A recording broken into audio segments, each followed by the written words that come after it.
Before we dive in, I've got something for you. If you're studying for the ARE, you don't need to figure it out alone. Inside my free resource hub, you'll find study guides, resource guides, pop quizzes, and other tools designed to make exam prep a whole lot easier.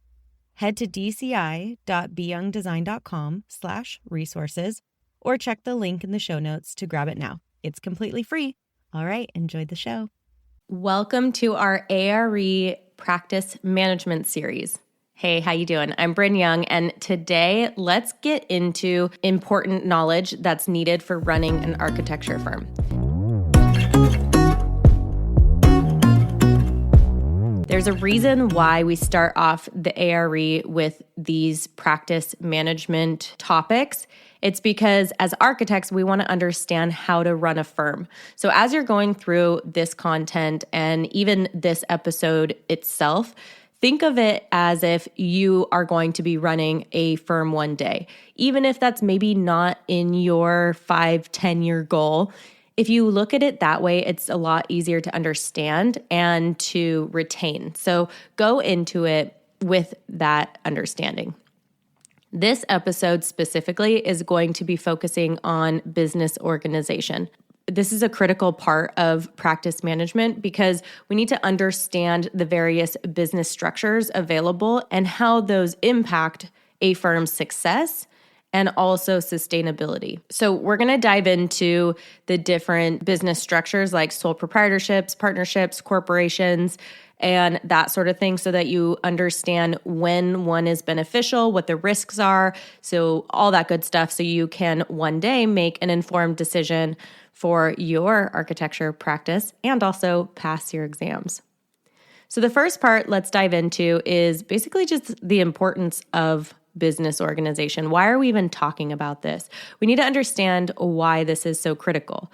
So the structure that you choose, because when you're starting a business, you actually have to choose what type of business you're going to be signing up for, what you're going to be paying for. Ideally, you want to do it once in the beginning. Sometimes it does change eventually, but you want to make sure that what you're choosing is the right choice because your business structure is going to affect your liability, your taxes, and even your ability to, say, raise capital if that is something that is important for your business. So the business structure you have really needs to be aligned with what type of business you are creating and what your firm's identity is. Your business structure also influences things like your management decisions and who you bring on the team, and it also can affect your long-term growth. So you need to make informed choices at the foundational level in order to make your firm really successful. Let's dive into the different types of business structures. I'm going to go from kind of the smallest, essentially, to the biggest. So first we have sole proprietorships. These are really the simplest and often the most common structure for individual architects. This is how I started off my business as a sole proprietor because it was super easy. I didn't have to work with, someone to create articles of organization or anything like that, which I'll talk about in a little bit. It was basically just like filling out a little bit of paperwork and pay a very small amount, and I was able to start my business. Then we're going to dive into partnerships. This is going to be where 2 or more people actually share ownership and you're partnering together. And this in itself too has pros and cons. Then we're going to dive into corporations. Many of us know roughly what a corporation is, but I'm going to take you into the difference between a C Corp and an S Corp because this is going to be critical for your exams. And corporations really are much more complex, but there are reasons why it's more complex. So it has some cons, but it also has a lot of pros, like offering certain protection for liability. So we're going to go into all these different areas, what some of the regulatory requirements and what each structure's unique characteristics are so that you can be able to read a question or start your own business and determine what is the right option for you. Now, if you are just listening to this, awesome. make sure you go over and you look at the supplemental resources over in the dashboard. There's going to be a chart there that's going to break out these, that'll make it really easy to see the different options, the pros, the cons, all that good stuff. And you're going to really want to understand that chart for your exams just so you can really quickly retain all of this. So first, let's talk about a sole proprietorship.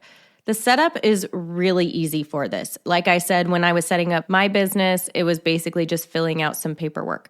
But here's the thing, it's owned just by the individual. So it's just me. The problem with this is that there's no differentiation between me as the owner and the business. So what that means is that the liability is really high. The level of risk is really high because if someone sues me, they're suing me, not just my business. And that means they could come after, my own assets, my own things that I own, like maybe my house or my car. So yes, it doesn't have many requirements for setup except for your name, the business location, some company stationery basically, and your business license. Super easy, low cost. The owner also has total control. So that is a benefit, that there is total control. And there can be certain tax advantages to the owner, but the owner is personally liable for all of the company's debts and losses. So if there are debts and losses, it's going to come through you as the owner. And then also raising capital and establishing credit also depends on the owner. So basically, if you want to open a business credit card, they're going to look at the owner's credit in order to determine what can and can't be done. So this may be a pro, this may be a con, but it's really looked at as like a small company just starting out with just an individual owner. It's a great way to just get things off the ground, but it might be difficult to sell later to others. If you stop as the owner, the firm stops. So there's just not as much flexibility with this. So it's really best for if there's one person in the firm, you. If you're just starting out, you're wanting to start a firm, you're doing some moonlighting, or you are just starting out like I was, it's a great option to get things going without a big level of investment. You always want to make sure you have professional liability insurance, because that level of risk is so high that you do want to protect yourself. For your exams, we're going to go into insurance and what is required, what's not by law, all that good stuff. So next, let's talk about a general or limited partnership. This, again, is also pretty easy. You really just need the name and location of the business, some stationery, business license. You also need a partnership agreement. This might be something that you and your partner can set up by yourself, but it's usually typically best to have a lawyer involved to put together this agreement. And this is typically 2 or more people. The partners are the owners, and they are both financially responsible. So each partner is basically liable for the business debts and liabilities, kind of like a sole proprietor, but now it's on 2 people instead of just you. And income is taxed at individual rates. But here's the thing. If there's disagreements, it can be really hard. I'm just going to throw my own experience in this for a second. I started a partnership.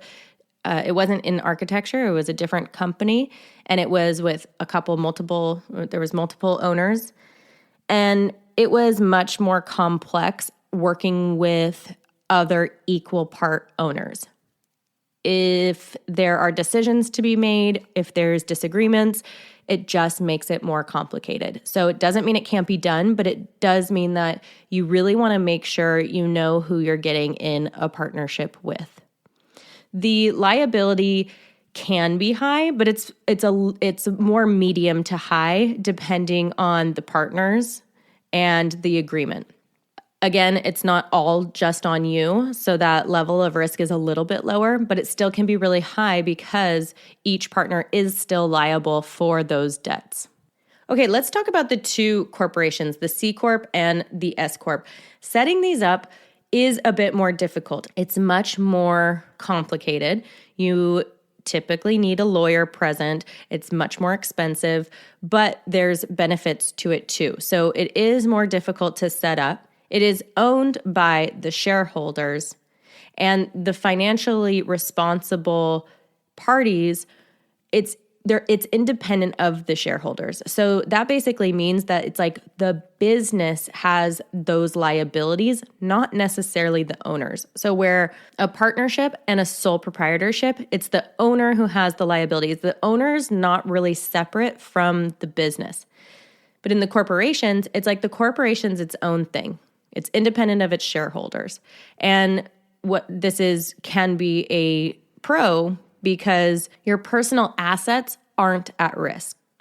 So there's reduced liability because of this. It's easy to raise capital, again, because you're not just using your own like credit history or your own personal history. The company is its own entity. It's non-dependent on the owners and it's taxed at lower rates and there's tax benefits. So there's reduced liability and there's tax benefits. So yes, there's a higher initial cost to start these, but in the end, there's benefits when it comes to tax season and all that good stuff. So depending on how big your company is, then that's when you would want to start bringing in a corporation. Again, it reduces risk too. So because you are separate from the company, it's a much lower risk. The disadvantages, let's talk about the C Corp first. The disadvantages are that you are taxed twice. So what this means essentially is that because you are separate from the company, remember the company is its own entity, you are taxed individually, and then the company is taxed. And again, the initial cost to establish it is higher. And there's paperwork and formal requirements that you have to make sure that you are adhering to. But again, especially for architects, architecture is a very high risk business. Construction, architecture, all that stuff. So ways that we can reduce our risk and push that risk onto something else or protect us is ideal. Now, a C Corp is really great for, you really can start a corporation with just one person. Again, you don't, it depends. If the liability, you want to reduce that liability, you can do that. I know that for me personally, I have been wanting to incorporate for a long time and I just haven't. So you can do it, but you don't have to. But because of the medium to lower liability due to that limited liability, then it is beneficial. But really a C Corp is great for 1 to 100 plus people. So a huge firm or maybe a smaller firm that wants to transfer that liability. Now, an S Corp, they still have that high initial cost. They have that maintenance. You have to keep up with those formal requirements. And then the corporation can also be sued. This also has a medium risk due to the liability, the limited liability. It's pushed off of you onto the company. But S Corps cannot have more than 100 people. So that's important to understand because if a company has 101 people and they want to incorporate, they would need to go to the C Corp. And I used to always remember this because I'd be like, okay, S Corp is, S stands for small. So smaller corporation, even though it's not small, but it has that cap on people. Okay, I'm coming down here in terms of the liability risk, essentially. So let's dive now into the limited liability company and the partnership. So before we talked about general and limited partnership, now I'm going to talk about the limited liability company, which is the LLC, and the partnership. This is medium in terms of setup. So it's a little bit easier than a corporation, but it's not as easy as a general partnership. Now, with a LLC, the financially responsible are going to be its members. So basically, members invest, and then the liability is limited to their investment. So they're not separate entities like in a corporation. They are liable, however, only as much as their investment. So it's a little bit safer. Now, there are some advantages like combination of partnership and sole proprietorship, basically with limited liability of a corporation. So it's basically like combining the benefits, the advantages of a partnership and a sole proprietorship. Like it's easy to start, it's fairly low paperwork, but it has a little bit more limited liability like the corporation. So because that liability is limited to the investment. So there's not personal liability. It's like whatever you brought to that business. And then the business is not taxed. This is good for 1 to like basically however many people. And because of that limited liability, it is low to medium for the risk. Now let's talk about joint venture for a second. A joint venture is not a permanent business structure, but it's one that can help you out depending on a specific project. So if there's a project coming in, say for example, I work on high-end custom residential, and I've never done a multifamily mixed use space. And I get the opportunity to build out a whole block with mixed use, public places, private places, commercial, residential. And I'm like, ooh, this is what I've been wanting to do this forever. But I have the experience of custom residential. I don't have this other commercial experience quite yet.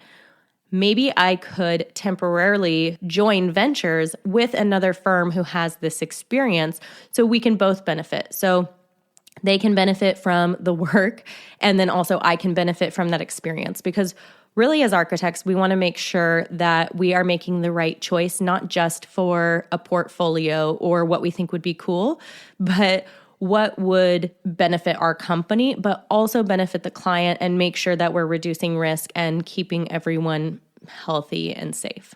So a joint venture would be a great opportunity for this, because we could join together to benefit each other's assets. So with a joint venture, there's a lot to figure out. Essentially, it's not super strict, like who is in charge of what or who's liable for what. All of that needs to be determined before you do the work in a teaming agreement.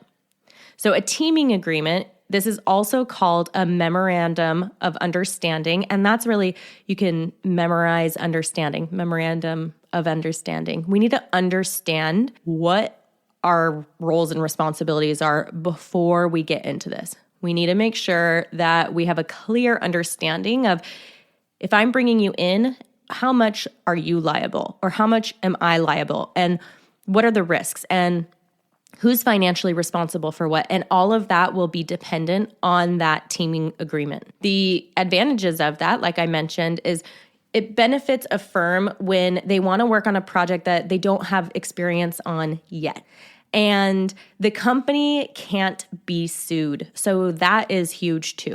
Again, if I were proposed with this job, maybe I can just wing it. I can figure it out as I go. But first of all, that would be much higher cost in the end for me, because I'm winging it and figuring it all out. There's much more room for error, which could lead to higher liability and lawsuits. And then also, it's just not as enjoyable for the client or for ourselves. So it really benefits to work with another team, another company, to develop the best project and then also reduce that liability. So because this is a joint venture, you obviously need 2 people, but the size really is like 2 to 100, really. It varies greatly depending on what the scope of the project is, what the nature of the project is, all that good stuff.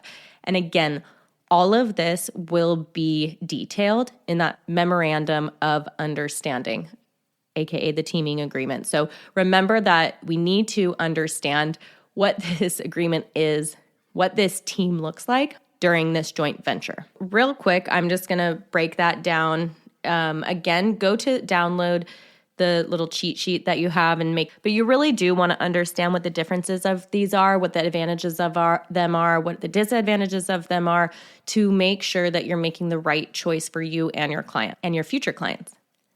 So we have that sole proprietorship. Again, remember those advantages, it's simple. You have direct control, and then you have tax benefits because you're not being double taxed and it just goes straight through you.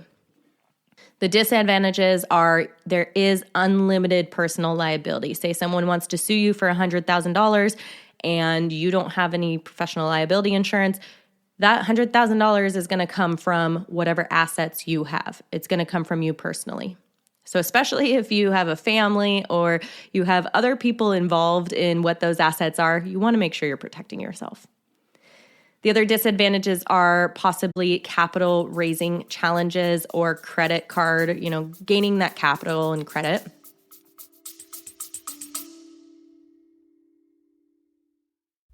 Quick break. If this podcast is helping you, imagine having an entire library of study content, 1,000+ practice questions, and a community of people who actually get what you're going through. That's what you'll find inside the ABC Club. And if you're ready for even more support, ABC Club Premium includes my full Mind Over ARE program, plus live coaching calls. Whether you're on your first exam or your last, this is where you'll stay motivated and on track. Learn more at dci.beyoungdesign.com/ABC Club.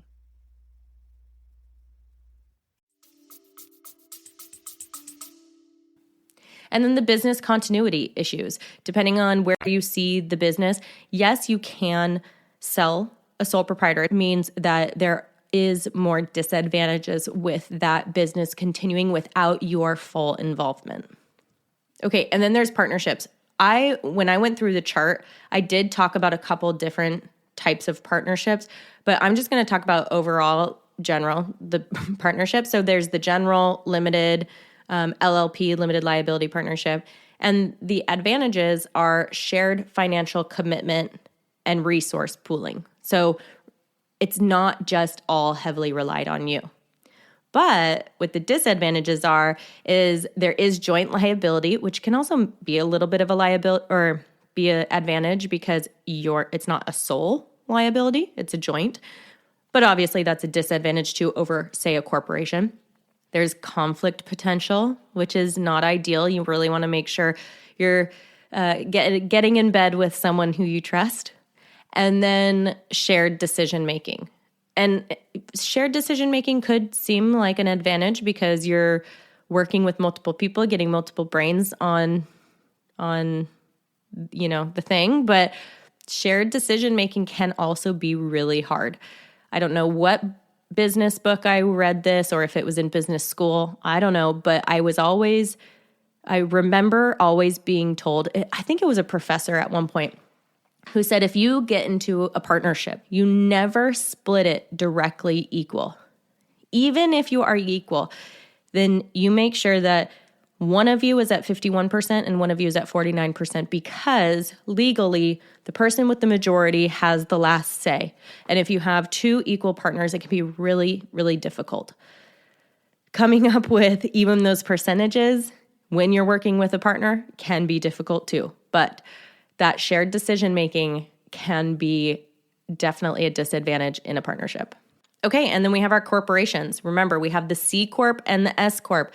We're gonna need to understand the difference between those two. Remember, S Corp, small corporation, even though it's not a small corporation, but just it's a little bit more limited in size than the C Corp. The advantages are that limited liability. It's a separate entity, so it's not just you. Perpetual existence, it doesn't have to just rely on you. It's a corporation. Again, because it's separate from you, it can continue on.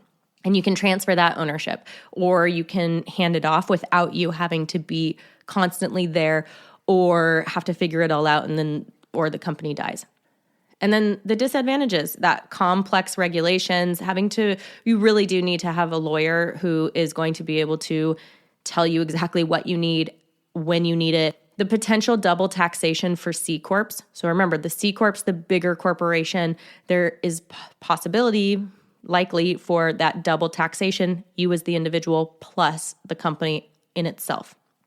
And then there's really extensive record keeping. So corporations do require certain meeting minutes and other requirements that aren't required elsewhere that you really need to keep proper record of. And that's why having a lawyer on board is helpful too, because look, we're architects. We don't want to have to also be financial, lawyer, all the things. For these exams, we do need to be it all. We need to understand it all. We need to do it all. When you get into the real world with running your own business, the last thing I want to do, I want someone to email me and be like, hey, You need to do this, this, and this for your taxes. You need to make sure you have this record, blah, blah, blah. What that means is that it requires an additional person to help you with that. So there's that extensive record keeping, the extra paperwork. We went through what the pros and cons are. We have the simplicity versus the more complex. We have the shared responsibility versus the solo. So really just make sure that you understand all those different areas and when and why you would use one over the other. Make sure you download that chart. You can fill it out and make sure that you understand it just to help create that visual in your brain so that it's really easy come exam day to tap back into. To end this out, I want to take you through a case study, and inside the portal, there's going to be a quiz. So make sure you go through there and that will help quiz you and take you through that. But I want to take you through a case study so that you can just put this into a real world perspective and remember it for all time. It's really the case studies. I know that people can get really scared of the case studies, but case studies are great because it helps us retain knowledge in a different way because it puts it into like a real world scenario, right? So let's imagine we have an architect who started as a sole proprietorship. We can take me. Okay.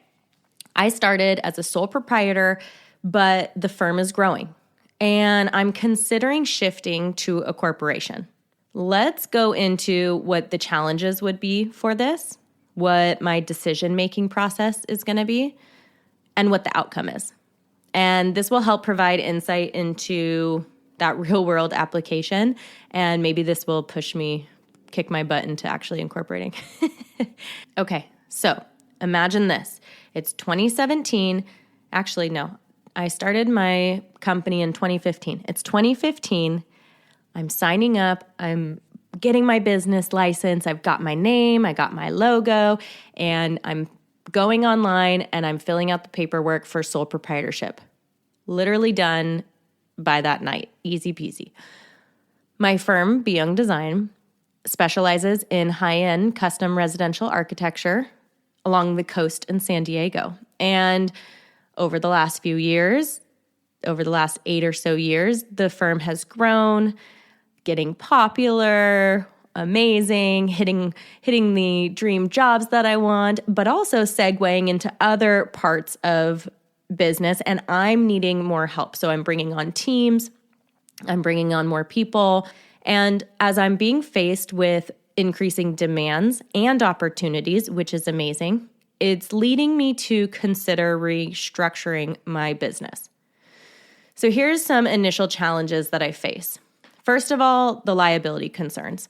As a sole proprietor, I am personally liable for all my business debts and legal issues. And when you're working on multi-million-dollar homes, this can get really scary. The exposure increased, this exposure of these risks has really increased as I've been taking on larger projects. So when I first started out and I'm, say, doing a kitchen remodel or a single level addition, and the projects are maybe $50,000 to $200,000. Okay, yes, obviously that's still a lot, but now as I'm working on new construction and the homes are $3 to $5 million, that's looking a lot different when it comes to liability. There's also capital limitations. So as I want to grow, that means more capital. If I want to bring on more team, I need to have some investments to bring on additional staff, maybe new technology that I want to bring on.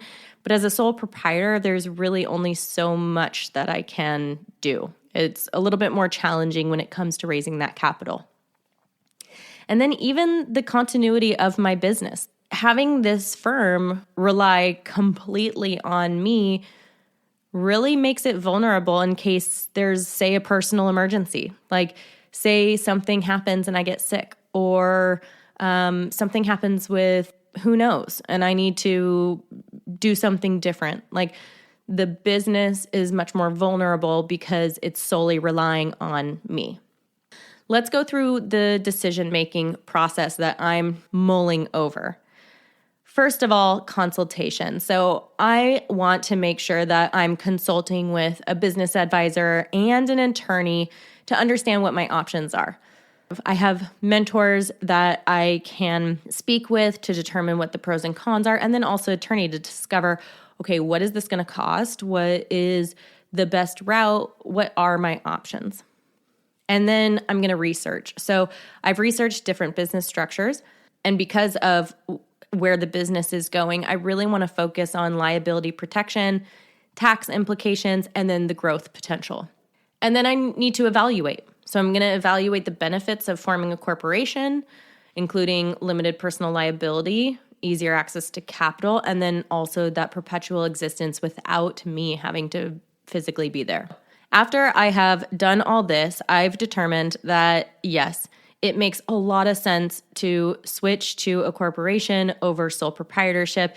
I'm at that stage in my business, probably was years ago, but it's time. What are my next steps to be able to transition to that corporation? Well, first, I'm going to have those legal and administrative steps. So I'm going to make sure to file articles of incorporation, make sure that all the paperwork is done, and I've created bylaws for my new corporation. So basically, the new rules and regulations essentially for my corporation. And then I'm also going to need to appoint a board of directors. Now, if my company's not very big yet, that is going to look different for everybody. It might just be appointing me for now and then figuring out who I want to hire in the future and putting that on my game plan. Now I want to focus on investment and growth. So with the corporation established, Be Young Designs is attracting investors, and I'm able to focus a little bit more on that as well, which is going to enhance the financial stability of the company. And now that I have that financial stability, I have that organization, I also have that flow chart for what I want the company to look like, the board of directors. Now I can focus on staff expansion. So the firm is able to hire more staff, and I can start diversifying my portfolio. And maybe I start diversifying my portfolio through some joint ventures. What are some outcomes and some benefits of making this transition? First off, we know that reduced personal liability, which is huge. So as a corporation, my personal assets are protected from the business liabilities. I also have more sustainable growth. With additional capital and a larger team, I'm able to expand my reach.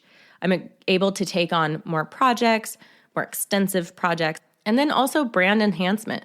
The transition to a corporation has enhanced the professional image of my company, which is attracting larger clients. So essentially, I'm realizing that while the transition does require significant effort, adaptation, and investment, it positions Be Young Design, my company, for long-term success and stability, and also places my company more where I had envisioned it being rather than staying small and stagnant. So that is a real life case to hopefully show you how you should be thinking as a business owner. These are the reasons why you want to understand these different business structures so that you can make choices like this as you move forward in the future. And say you don't own your own company, but you're working for someone else and maybe they're still a sole proprietor and you see the benefits, you're able to maybe recommend or help them through even this sort of decision-making process, and then maybe able to be partner or something. To wrap up, remember that the choice of the business organization impacts a lot. It impacts really every aspect of the practice. So it's a decision that needs to be revisited as the firm evolves. It needs to be thought through in the very beginning, but just because you start as one type of structure, it doesn't mean you have to stay there. Obviously, you don't want to be changing it up all the time just for the time and investment involved with that. But there is space for growth and evolution as the firm grows.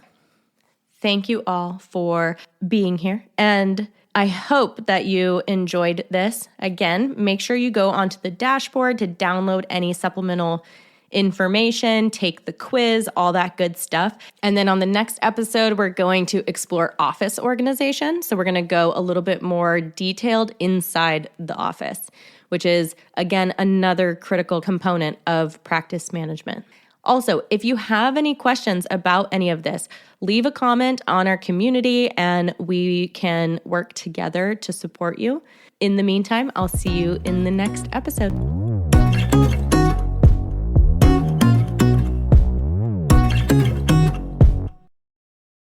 Thanks for listening today. Hey, remember, you've got free resources waiting for you at dci.beyoungdesign.com/resources.